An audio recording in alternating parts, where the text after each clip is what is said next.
This is Holmdel Football's in-season strength conditioning program. Hopefully you've checked out part 1, 2, and 3, which covers their early off-season, late off-season, and their preseason strength conditioning programs. But this part is the most important part because it is when they actually start playing the sport that they compete in, which is football. So now the games start.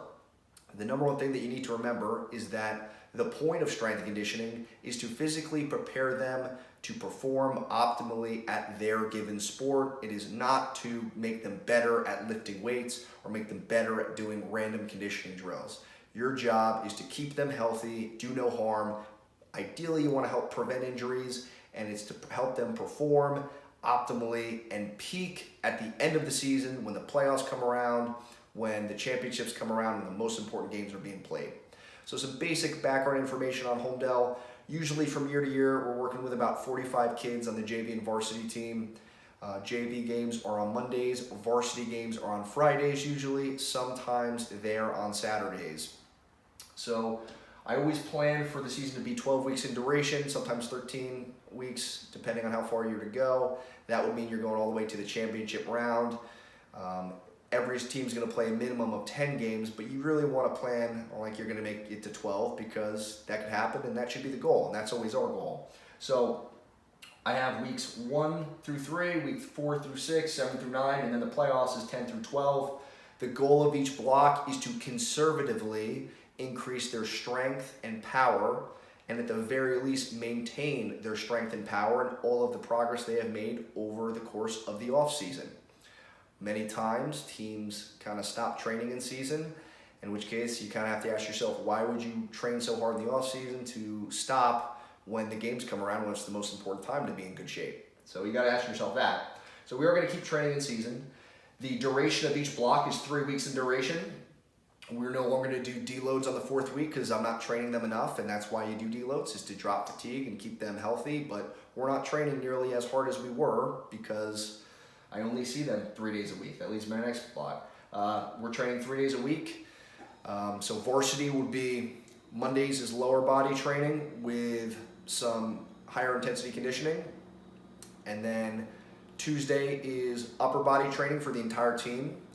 Wednesday is lower body training for the JV because their game is on Monday. Everybody has Thursday off, and then Friday is the game. And then Saturday, everybody will come in, we'll do a full body lift. For varsity, it's more of an upper body emphasis because it's, they had a game the day before. It's a little pretty demanding, but we'll still hit some lower body training. And then the JV team will do a full body lift, and they're going to train their legs pretty hard because most of them didn't really get that much playing time. Well, as far as conditioning, we will condition a second day out of the week, and that will be a lower intensity day, which I'll get to in a minute. You don't want it to be too demanding because they had a game the day before, and you got to be cautious and careful of that. So as far as the volume or the amount of sets and reps or how frequently we're training, the amount of work we're doing, it is a lower volume program. The amount of sport practice and football they're playing goes up, so the amount of time we spend in the weight room has to go down. We're going to adjust the volume to reduce the amount that they're training. Having said that, the load on the bar is going to increase or stay relatively high. So I'm kind of going to go over all of this, and hopefully you can stay with me here. So as far as the volume, we're going to train at the minimal effective volume for weeks 1 through 6 or so, and that is about 8 to 10 sets of hard working sets for your bench presses, your rows, your squat patterns. And then as we get to week 7 through the playoffs, we're training at more of a maintenance volume, which would be about 6 to 8 sets on those exercises. So the amount of sets we're doing is low to begin with, and it's going to be reduced even more. As far as load on the bar, we're going to be moderate intensity to high intensity. As far as our sets and reps, we're training 3 to 5 reps for our bench presses and our squats. And the way we'll do this is, say, week 1, you're doing 3 sets of 5, leaving 3 reps in reserve, say 3 reps away from failure.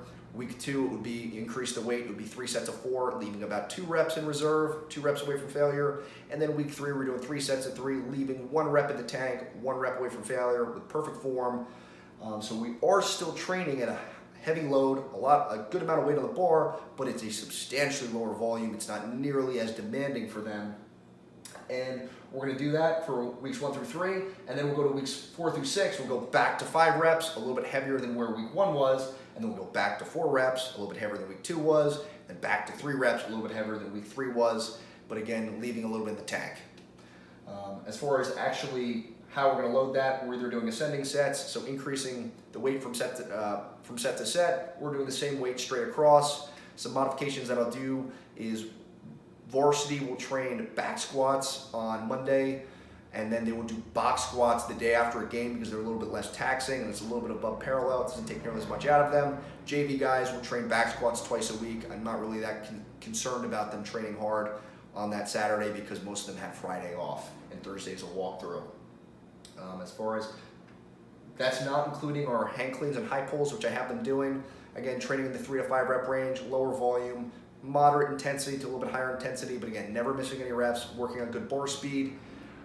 Due to the fact that kind of where we're at, was sometimes I got 45 guys in there at the same time and some of the equipment I have access to.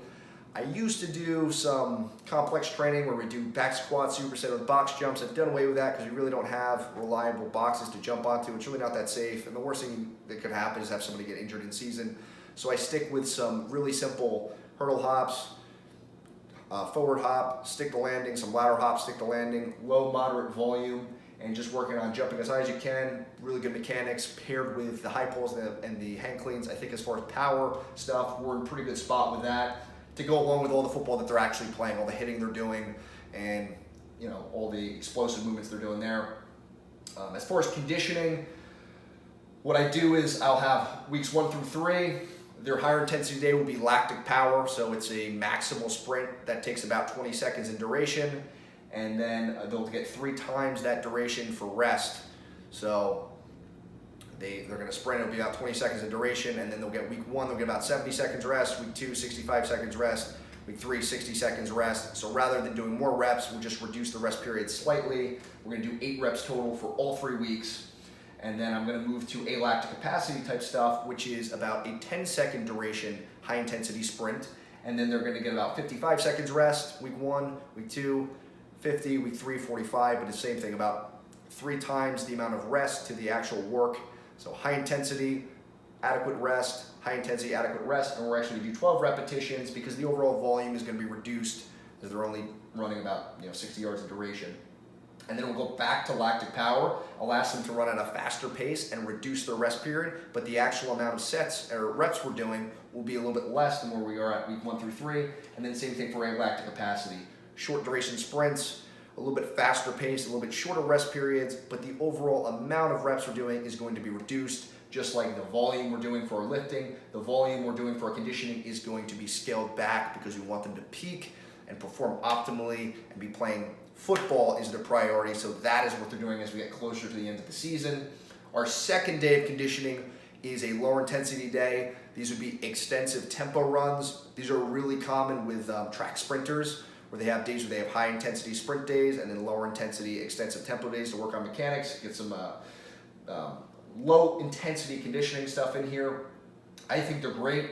So the day after a game, you're doing a ton of sprinting, a ton of hitting, your legs are pretty beat up, and what we're gonna do is line the guys up. They're gonna run about 75% speed. I'll blow the whistle. It should take them 12 seconds for skill guys to reach 80 yards on the field, linemen about 65 yards. I'll blow it a second time after 12 seconds. If they don't hit that landmark of how far they should have run, then they either have to run faster or run slower, and that's just a gauge or guide of what 3/4 speed truly is for them. We're gonna do about 10 to 12 reps for the first 6 weeks out of the season, and then we're only gonna do 8 to 10 reps.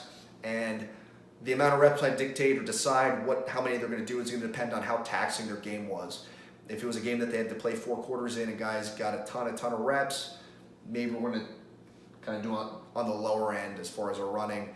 If they were overdone at halftime because it was a blowout, we're gonna do a little bit more running to make up for that lack of extra work that they got during games. And that kind of leads me back to what I was saying as far as practice and games are gonna be your priority. They're getting a ton of repetitions, a ton of running, a lot of speed and agility stuff by actually playing their sport. You don't need to add in a ton of extra stuff.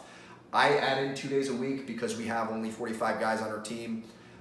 A lot of guys either play both ways or they play 1.5 way, or they're involved in the kicking game as far as special teams related stuff. So they gotta be in good shape. We can't platoon guys and sub a ton of guys in. We don't have 60, 70, 80 guys on our roster, unfortunately. Maybe one day, but not right now. hopefully this gives a basic idea of what we're doing and why we're doing it. The number one thing, again, the goal is to help them peak at the end of the season.